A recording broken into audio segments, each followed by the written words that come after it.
week's podcast is sponsored by Brighter Vision. What's the point of having a beautiful website if it doesn't attract the clients you want to see?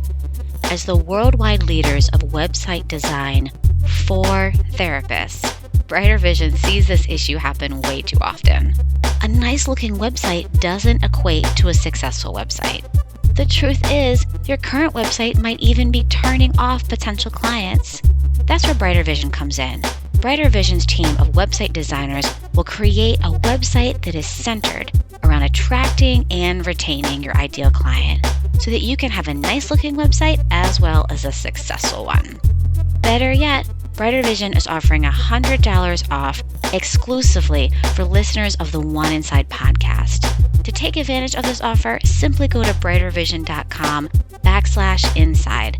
Again, that's brightervision.com/inside. You can find that link in the show notes.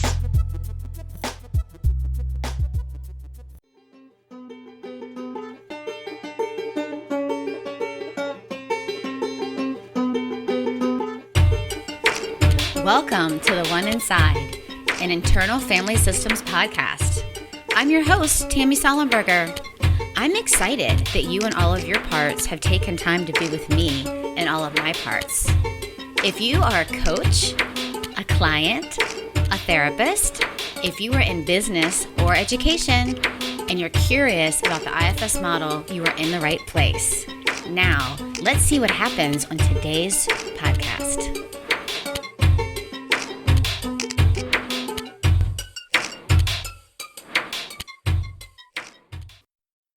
Hey everyone, here we are.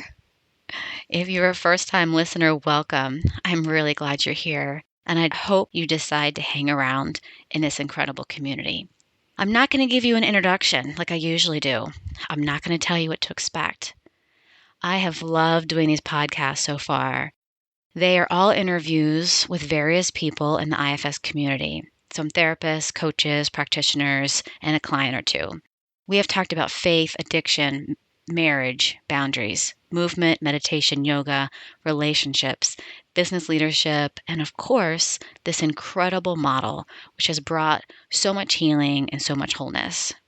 It has been a joy and an honor to get to know each guest and so many listeners. So, before you listen to my chat with Dick, I want to give you some of my hopes for you as you listen in today, and as I hope you continue to listen to the One Inside podcast. I hope you will feel like you just walked up to two people who are talking casually and passionately about IFS. I hope you feel like you're a part of that conversation. I hope your intellectual parts feel stimulated and satisfied. I hope you learn something new, and I hope you take notes. I hope your entire system feels hopeful that you will listen to them with curiosity. You will listen to all the voices inside, the young, the hurt, the angry, the critical, and the sad. I hope your body begins to feel like it has your attention. It has your open-hearted attention, so that when it speaks, you will hear it a bit more clearly. I hope your spirit feels grounded and expansive, one of the many promises of self-energy. You have a natural leader inside of you. I hope you'll experience more connection to all of your parts, and your parts will feel more connection with you. I hope you'll take a deep breath, and I hope you enjoy. It's good to see you. Wow. Where are you? Home. And you're in Boston? Yeah. Boston area. Where are you? I am in New Hampshire. I live in kind of by the water, so I'm about 20 minutes from the ocean, like Portsmouth, New Hampshire area. So that's where I live. Sounds great. It is great. What do you see when you look out the window? Do you have a window in your office? I see tree-lined street. We're up high on a hill, and I'm looking down on the street and all the color from the trees. So. Yeah. Do you see some color? Yep. It's fall, so are you seeing red or orange or yellow? What do you Mainly have out yellow there? with these trees. Yeah, a little bit orange. I think we're about past peak already. All right. Yeah. Yeah, Yeah. it's really beautiful driving around. My street here hasn't changed that much yet, but there's still a lot of green.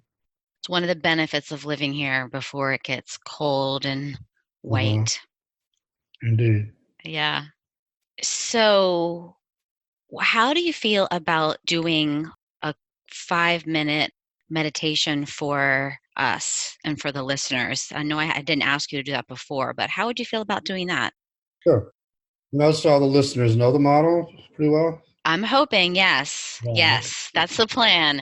So I don't think people are listening unless they because it's an IFS podcast. So I think either people will know the model or will know a little bit about the model.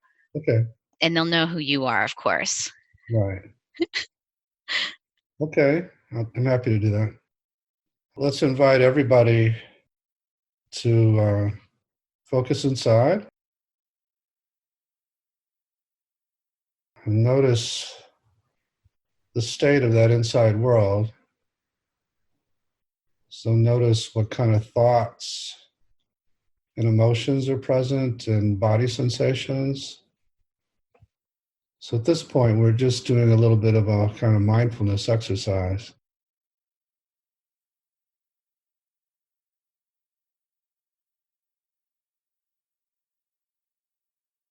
And then as we notice what's there, we remember that each of those is what I call a trailhead.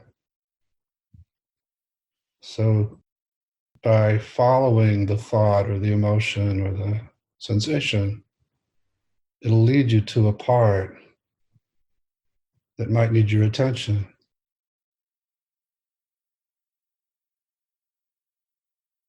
And so in that way, we can notice what parts are here.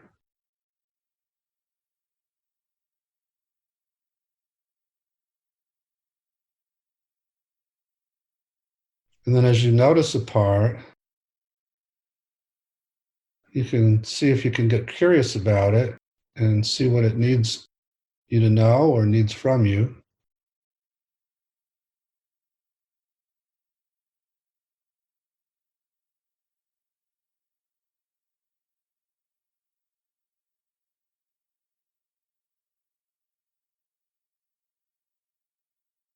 And you can just stay with the one, or you can move around and check in with a bunch of them.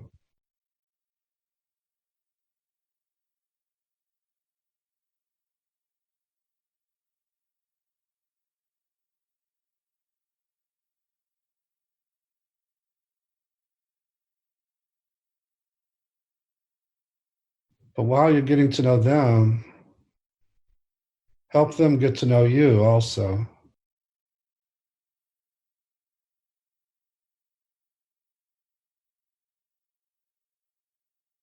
Who you are and who you aren't. Because many of them might think you're younger than you are. So you can remind them how old you are. And also that you're working to earn their trust as a leader.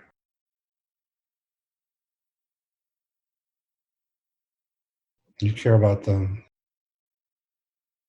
Even the ones you don't know very well, or maybe have fought against or hated in the past, that you get that they're just trying their best to protect.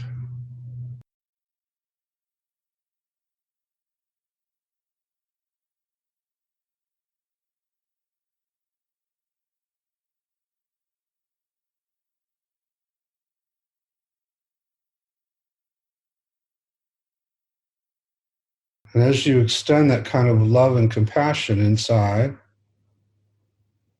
you might also notice they start to relax more. And it's a little more peaceful.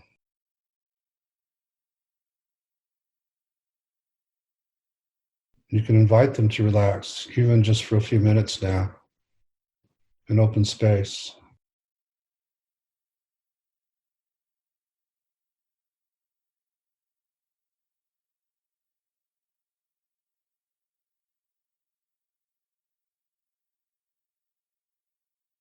if they're willing to do that, and they may not be willing at this point, but if they do relax and open space, then notice the qualities of that inner spaciousness.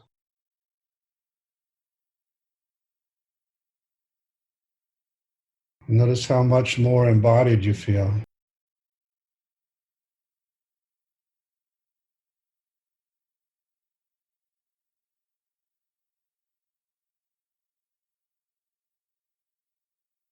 Notice a sense of equanimity, like you're enough.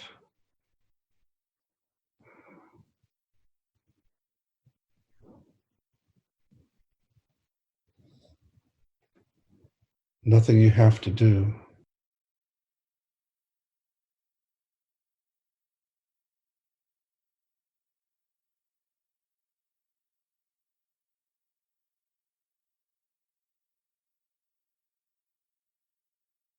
Might even notice the vibrating energy making your fingers tingle.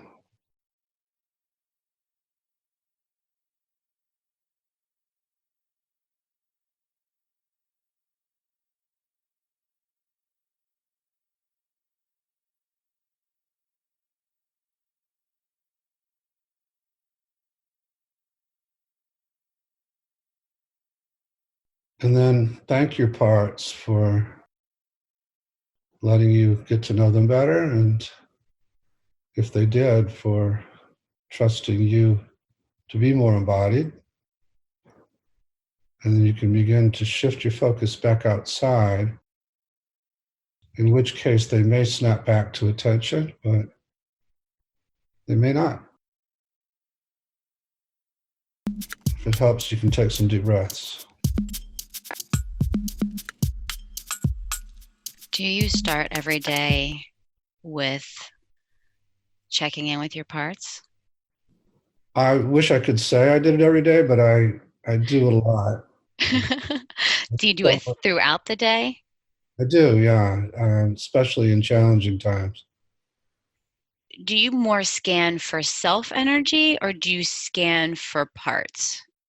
Yeah, so it's sort of a combination. So I have 4 or 5 markers that I'll check on throughout the day. So I'll check, for example, to see how open my heart is.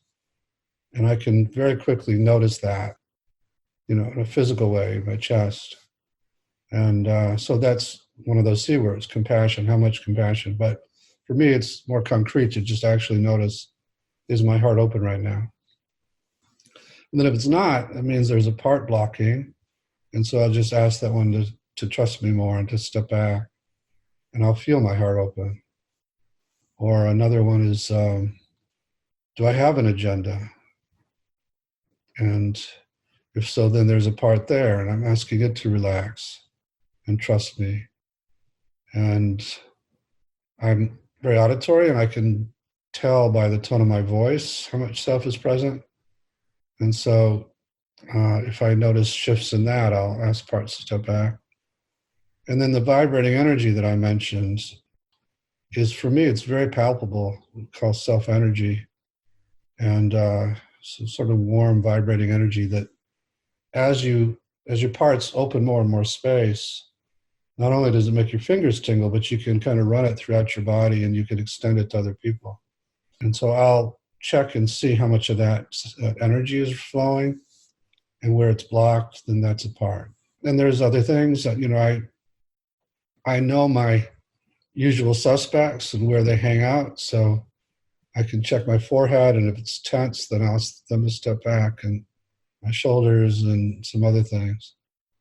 That's what I do a lot through the day. And because I've done it for so long, and they've had plenty of opportunity to see that it does go better if they step back, most of the time they'll readily do that. When you were first, so 30 years ago, when you were first putting all this together, did 38 you, years ago. 38 years ago, okay, Oh, yeah. 38 years ago, that's amazing. Probably older than you are, right? No, I'm 45. Oh, okay. when you first started putting this together, one of the things I've always been curious about is who did you talk to about your parts? Like who did you start talking to about like what's happening with me, and how did you begin to process that for yourself? Yeah. So there was a handful of people in the early days who were into this. Many of them were my students at the time. My colleagues, not so much. They were pretty staunch family therapists who didn't want to think about intrapsychic stuff. But I had some students that were into it. And so we had a little kind of study group, and we would talk about our parts and our clients' parts. And that expanded a little later and included some colleagues. And so Mitchie Rose, who often presents, was one of those. And Susan McConnell was involved pretty early on, too. And we would wind up kind of trading sessions and working with each other. And my wife, Nancy, at the time, I would come home and talk to about it. And I drew on several people. That probably helped too, because you're discovering this thing, and then you have this group of students, and to have it to be able to play with it with them probably was Yeah. really helpful, and then to have colleagues start being more interested in it. Yeah. And to compare notes, because with students would try it with their clients, and we would see where it was working, wasn't working, and just brainstorm. It was a very exciting time.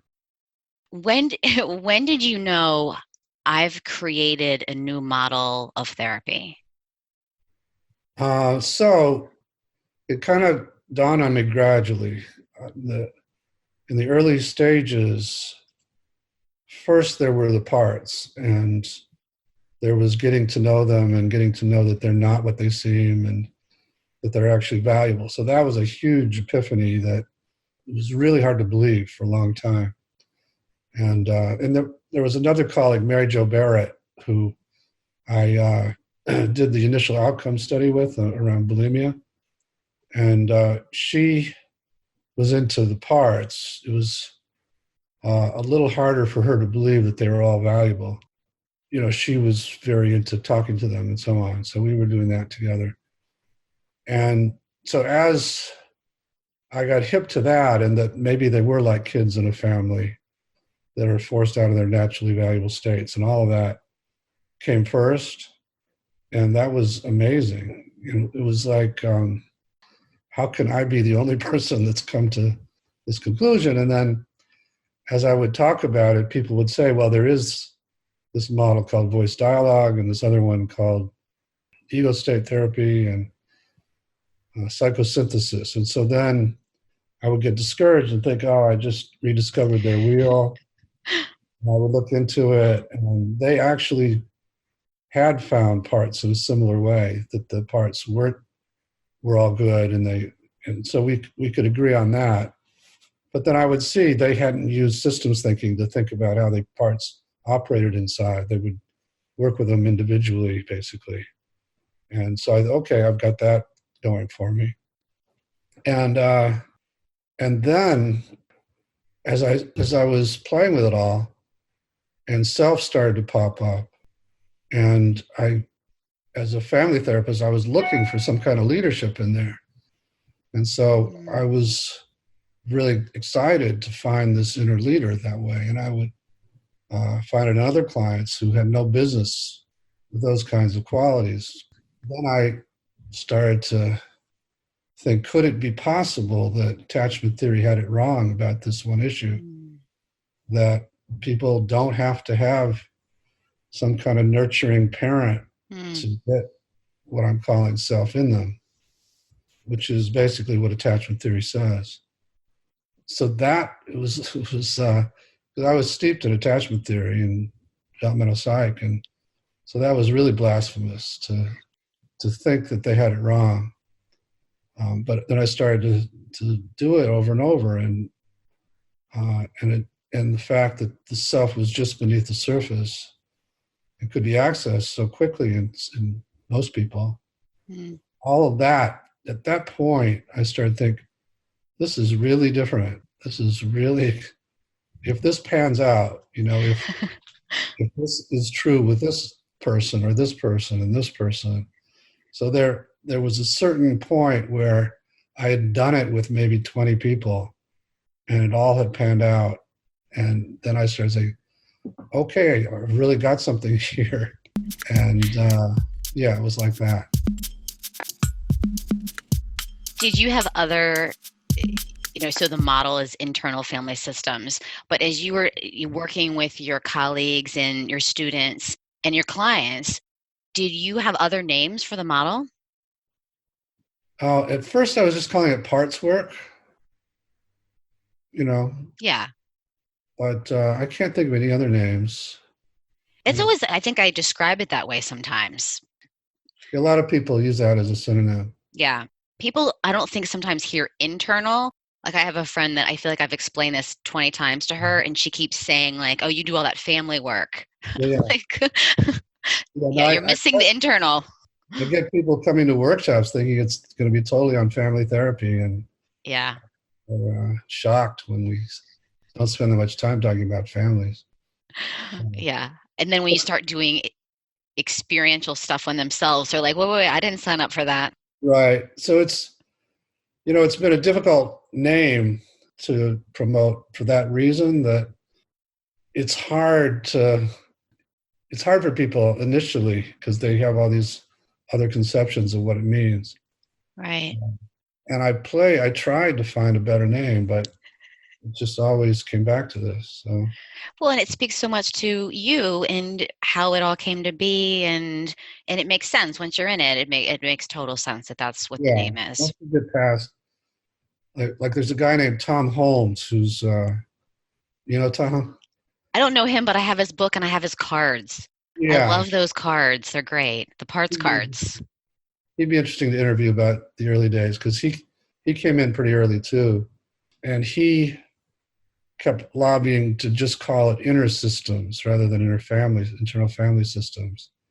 I played with that, but there was something about family systems because that's what I was bringing was family systems theory and technique that I stayed attached to, and now he's teaching it all over the world, and I think he calls it inner systems, but I'm not sure. Yeah. Oh, I didn't know that. I didn't know that he was doing that. Well, I think that calling it a family, and I think this was maybe what you were thinking, because calling it a family speaks to the polarization that happens. Yeah. Yeah, it speaks to those interactions of like, there's a part of me that, wants to eat the brownie, and that's fine. What's not fine is this other part of me that starts calling me names because I want to eat the brownie. So Yeah. now we have kind of a mess. So that Yeah. speaks to like the family. It is like a family that way, but in all kinds of other ways. These are a bunch of little inner kids that are squabbling all the time and feel neglected, and just like in families. And so I was wanting to capture the parallel that this inner system is not just a bunch of little machine parts operating, but it's a bunch of inner people, for lack of a better analogy, who have relationships that parallel external families. Right. And even like with the different ages, right? So if it's a part that feels really, really young, then they don't have the skills, they don't have the tools. If they're five, if a 5-year-old part feels different than a 13-year-old part. But Sounds different. My voice sounds different with a so, 5-year-old part than a 13-year-old part. that's right. Yeah. So it's still not the ideal name, but I've stuck with it. I'm going to stay with it. So I wasn't saying that I didn't like the name. I was just curious about it. yeah, I think I had heard a trainer say that there was conversations about the name, and I think I have parts that are super nosy about it. yeah. Now, what is the most common question that you get asked? Because you do a lot of interviews, and I'm just curious, what's something that you get asked all the time? Oh, well, they usually ask, what is this model you've developed?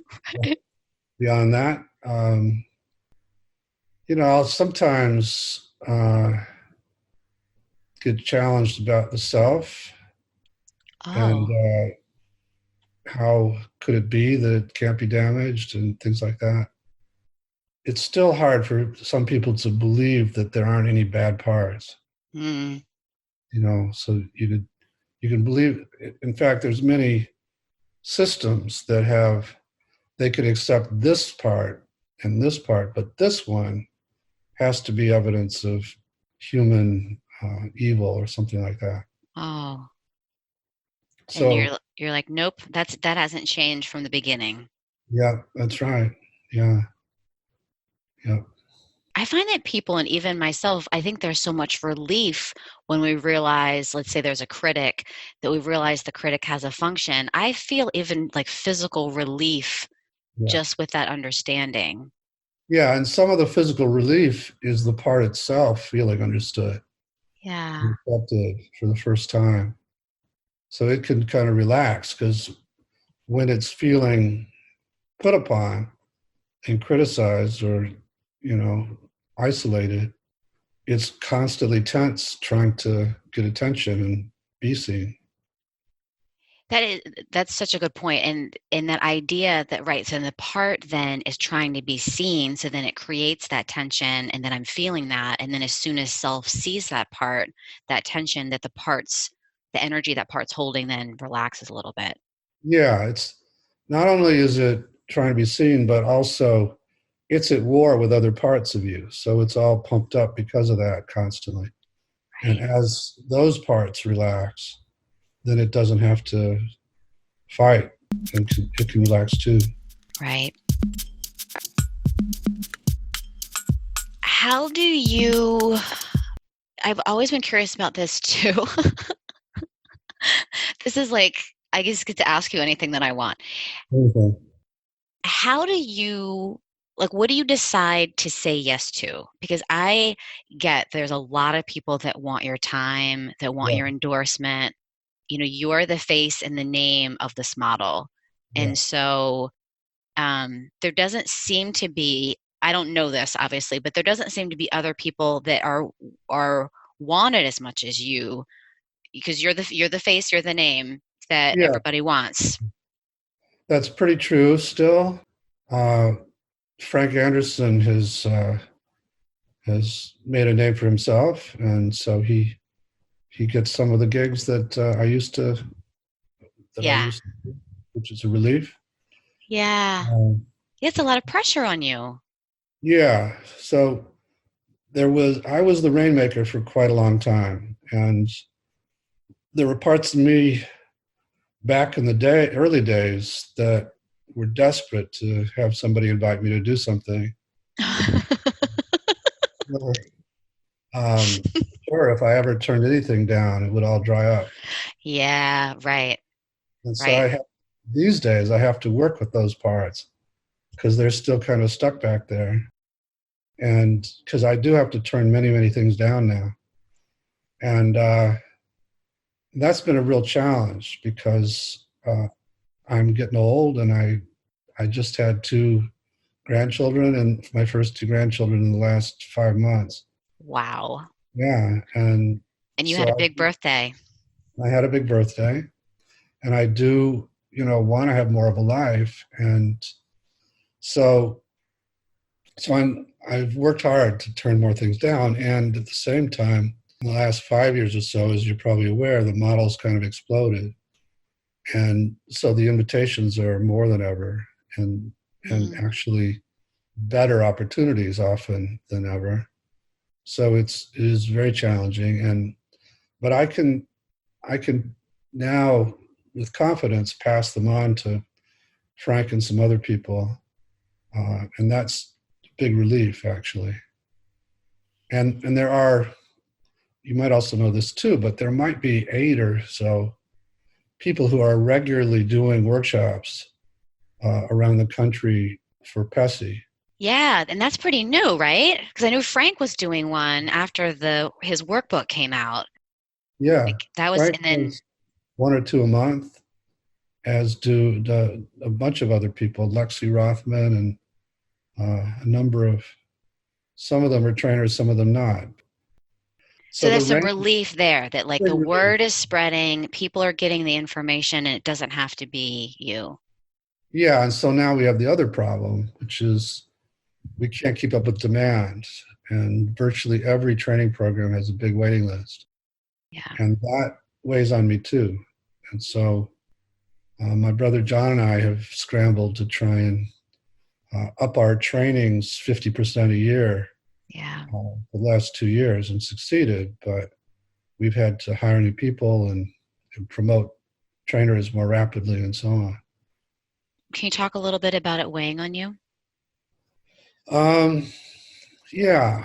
So with the increase in popularity, not only do I get these invitations, but just in general, lots of emails that I Mm. can't keep up with. And so between the all the students who are waiting to be serviced and haven't been, and then all the emails that I haven't answered, there's a part of me that carries that and is kind of whispering in my ear all the time about how many people I'm disappointing, Oh, yeah. and that has gotten easier. I've just had to work to not care as much, which is hard to admit, but otherwise I'd just be constantly obsessed. Right, because you have this other thing happening where you're like, I've got two new grandbabies and I'm their only grandfather. Like, Yeah, yeah. I'm not their only grandfather, but Well, I mean, like I'm the only one that can be their grandfather, right? All these other people can find IFS. You know, you've yeah. done 38 years of training, and like Mishi Rose is still around and still doing, I did her training at the conference, and just all these other people around that don't necessarily need you. They want you, or like, so I feel this sort of pull where like your little baby grandbabies need you in a different way than all these IFS people need you.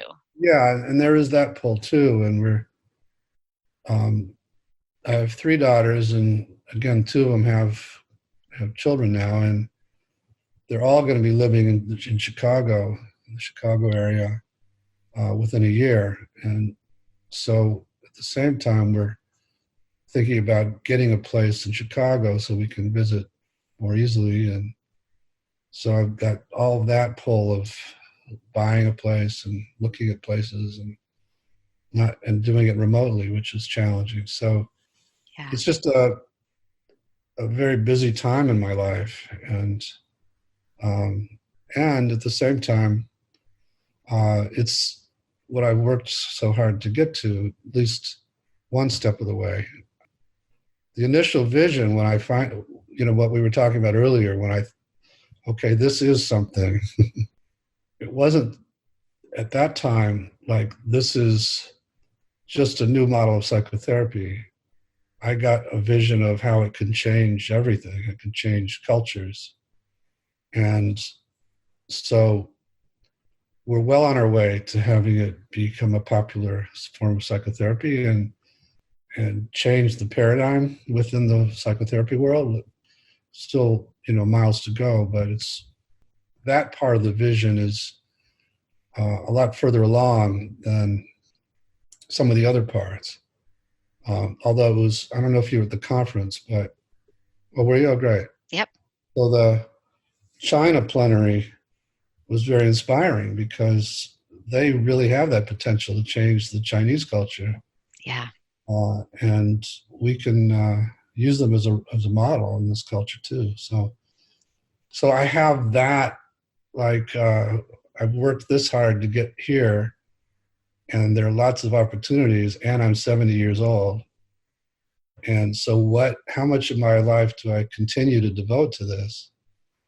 And then I have parts that want to just rest Yeah. and have more of a life with my family. So that's, there are many worse problems to have, but that's a lot of what I'm going through now.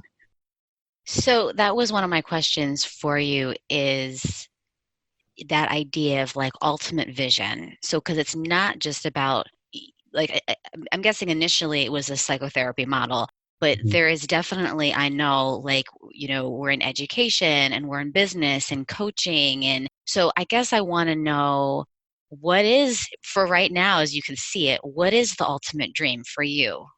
The ultimate vision would be that it becomes a paradigm for understanding the mind that is just accepted as the way the mind is. Yeah, yeah, And if that happened, then as people relate more harmoniously and lovingly inside, they'll do that outside as well. And you'll get much more self into the world. And, right. I said a version of this at the second plenary.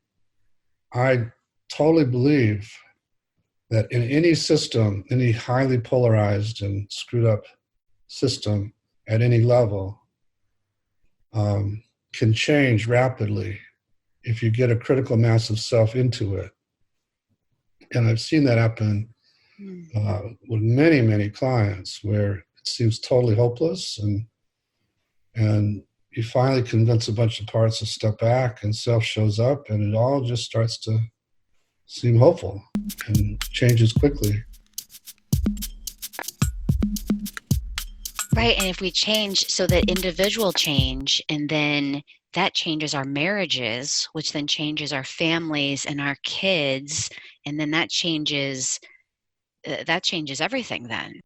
Yeah, there are ripples that way that happen, Yeah. but it's in some ways it's more spiritual for me. It's actually every time we unburden something, uh, it allows more self to enter this world, this sphere, this plane we're in. Every time in your office, you help a client unburden, or you unburden yourself, and as more and more people do that, and maybe do it at larger levels, I think there's possibility of mass unburdenings Yeah, and talk you mentioned that. Tell me what that I want to talk about this a little bit more if that's okay. Tell me about this mass unburdening and the spiritual, like what that feels like and how yeah. you feel like that would impact spiritually. Well, I do think if we can roll something out for the public similar to what the Chinese are doing and include some unburdening in that, then it could become viral, and you could have a lot of people doing it simultaneously on their own, those that can. Um, and then I think there's a way to gather large numbers of people together. And what we find, as you probably remember from the training and so on, is that there's a kind of group self that forms that's very relaxing to protectors and allows people to go deeper than they could on their own, and feel more support and feel more witnessed by the group as they do their work. And so I think it's possible to do it in a large group where everybody would go in and find their racist part, for example, and rather than being ashamed of it and trying to exile it, would actually listen to where it picked up all this racism, witness it, see if it's protecting anything, and then unburden that legacy burden. And so, so I don't know if I'll be the one to do that. I've experimented with it in small groups of 30 or so, and it does seem to work pretty well. But that's something that's part of the vision, is that possibility too.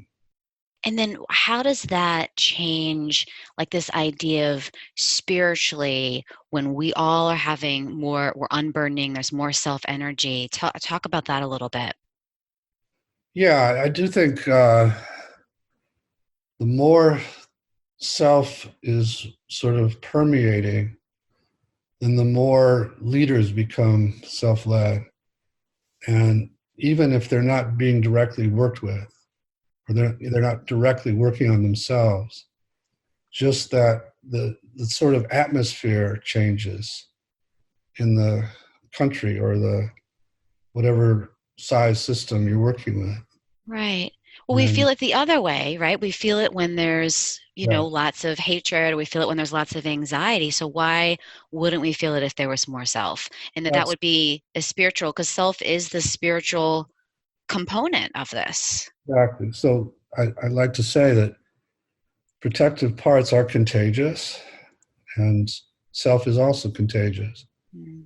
And so, just as an example, if I'm working with a family or a couple and I can get just one person to stay in self and speak for their parts, and especially speak for their vulnerability, you'll immediately see a big shift in the atmosphere in the room. Mm.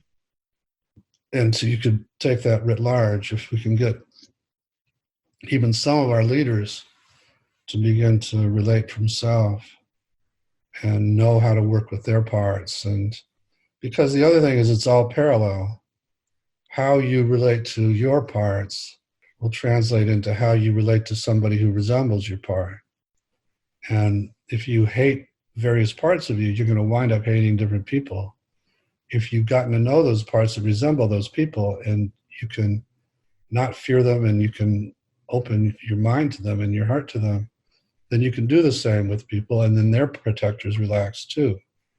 So that's sort of the vision. Well, and that's part of the huge shift is if I have all this hatred towards my parts, then I'm automatically hating when I see those parts in other people. Like that's part of the problem. That's right. Yeah, so these inner polarizations become outer polarizations in Right. exactly Right. the same way. I'm intrigued by the parallels between inner systems and outer systems, and how they can influence each other. And you can also start at the external level, and as you decrease the polarizations within a family, then that'll have an impact on each person's inner system too. So Doesn't seem to be as powerful though. Like I think that if I have an inner change, I can see a huge difference. I can see a mm. quicker, more effective difference externally. Yeah, you do get more bang for your buck. Yeah, Start inner level. That's why I do it most of the time. that's right.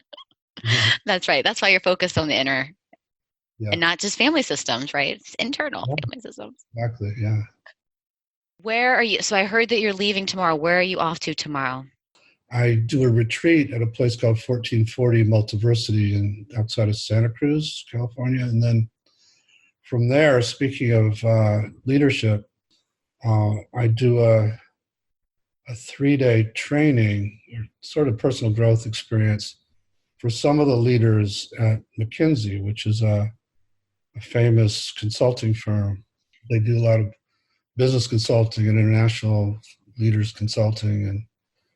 And so some of their leadership is interested in this work. And that's very exciting to me. So I'll be doing that for 3 or 4 days. And then also, speaking of leadership, there's a group called the Wellbeing Project that brings entrepreneurial leaders in different developing countries together to learn about this kind of stuff too. And I'm part of their year-long curriculum. They do other things with the same group, but I'm going to do 5 days at Esalen, which is a lovely retreat center, with that group.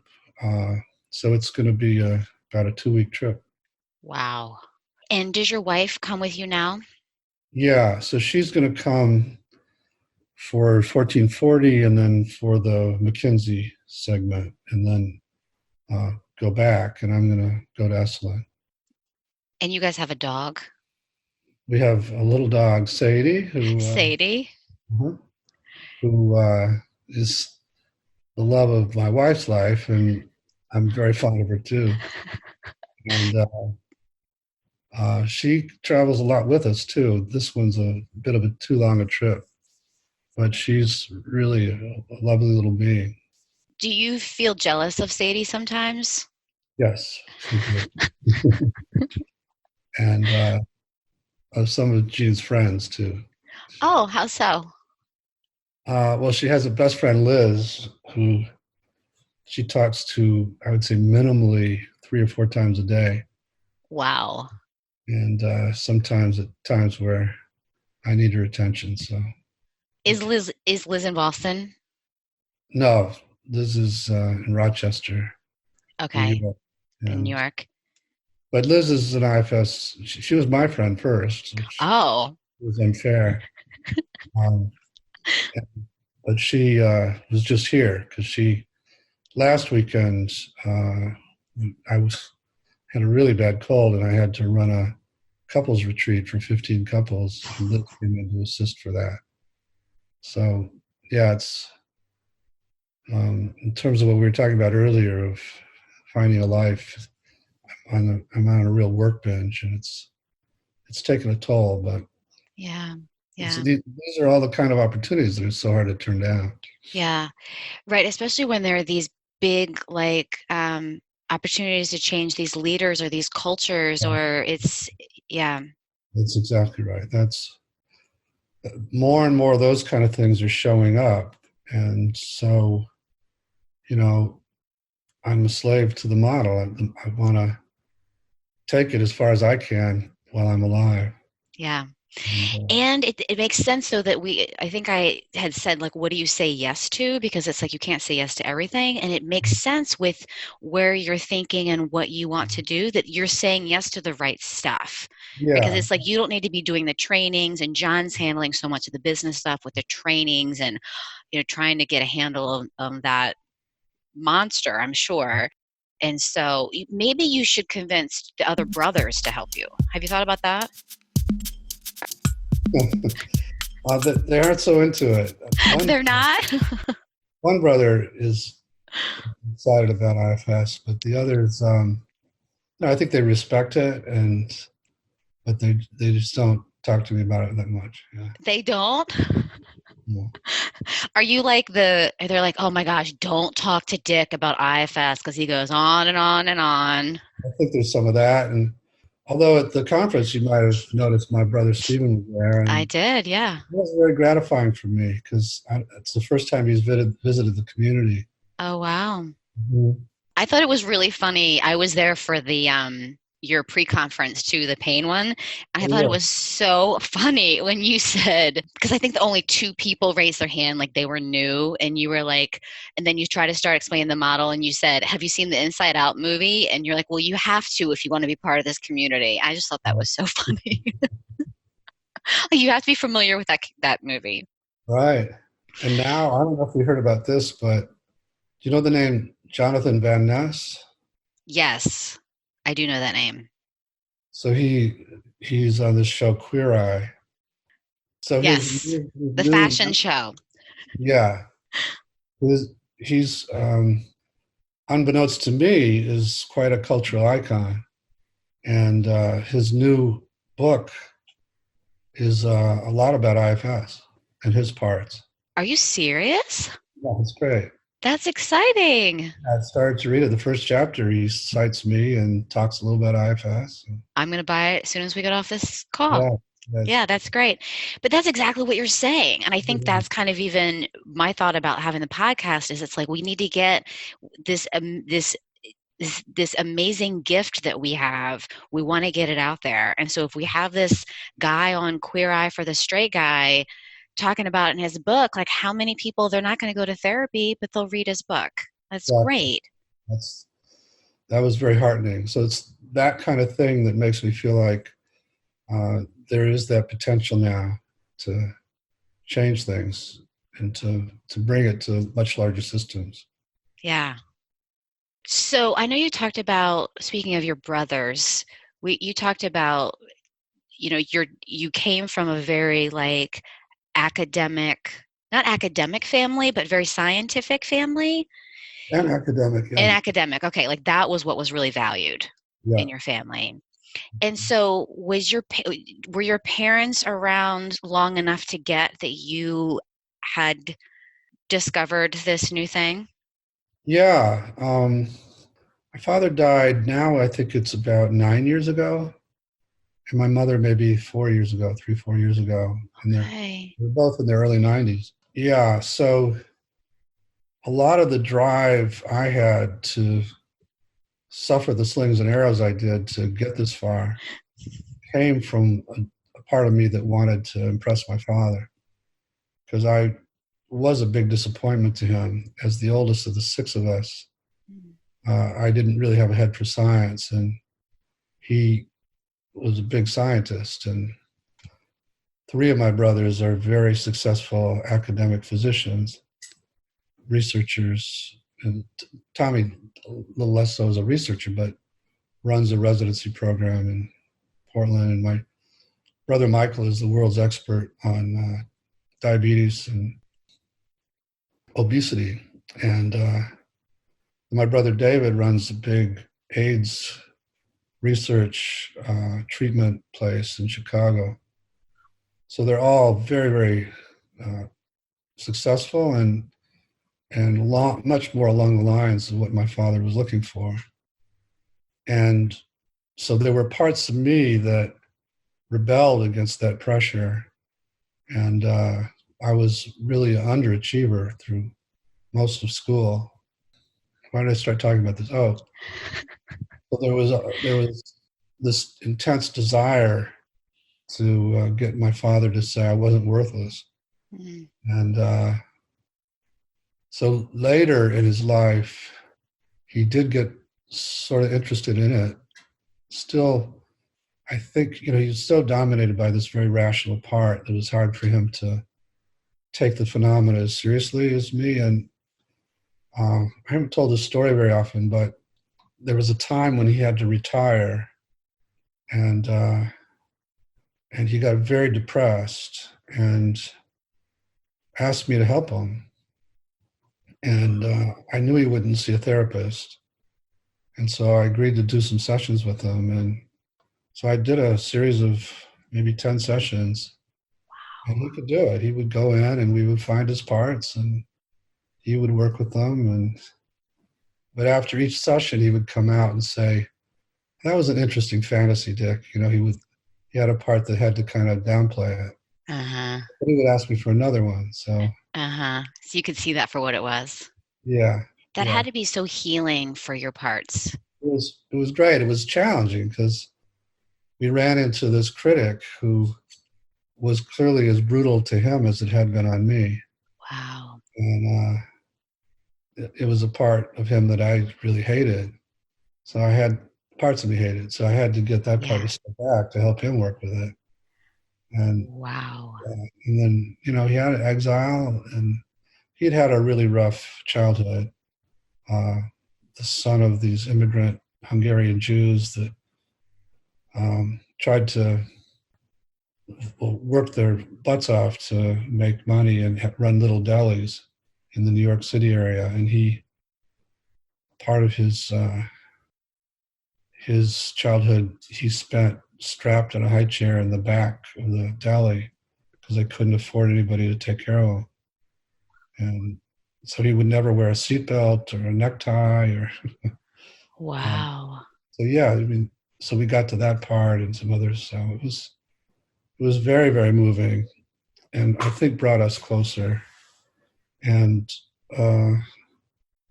he was grateful. It was clear ultimately. So so all of that scratched that itch for me to some degree. Mm-hmm.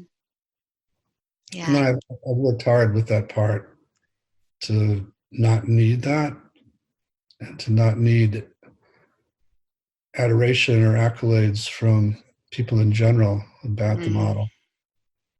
So if I'm proud of anything, it's that my motives for pushing on have shifted considerably. I don't do it to get the praise like I used to.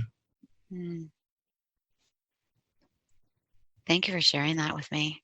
Oh, you're welcome. I guess you're sharing it with everybody, but you're sharing it with me. Yeah. That's what it feels like. It feels nice to talk about. So I always end with this question, which is going to sound like a weird question, but if you weren't doing any of the stuff that you're doing and you could do anything you wanted to, what would you do? Like if you weren't doing as a job, like what would you do?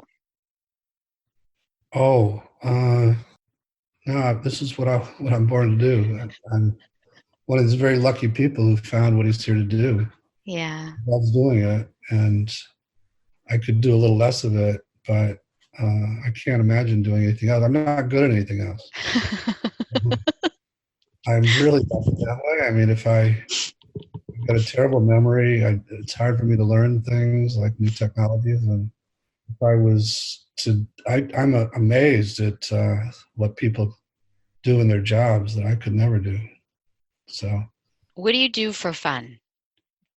I play sports, so I still play basketball, which I played all my life, and I found a group here in the Boston area where I'm like the young guy. When I'm in town, I play 2-3 times a week with them, and have a couple of friends I play tennis with regularly, and so otherwise it's more the normal watching movies and. Are you watching anything on Netflix? I think it's Netflix. I don't know if you're watching Succession, but that's an amazing show. Oh, no. Okay. It's good. Yeah. Okay. Yeah. So they just ended the second season and this really wild finale. So. Okay, don't tell me. Oh. I appreciate your interest and your audience's interest, and I think you are doing a service to spread the word, and I appreciate that. Thank you so much. This was You're really welcome. fun. Yeah, same here. Thanks. All right, well, have fun traveling. Thank you. It'll be nice and warm. Yeah, it's good timing that way. Yeah. All right, I will see you around at some point. I trust that. I do too. Thanks, Dick, so much. You're welcome. All right, bye. Yeah.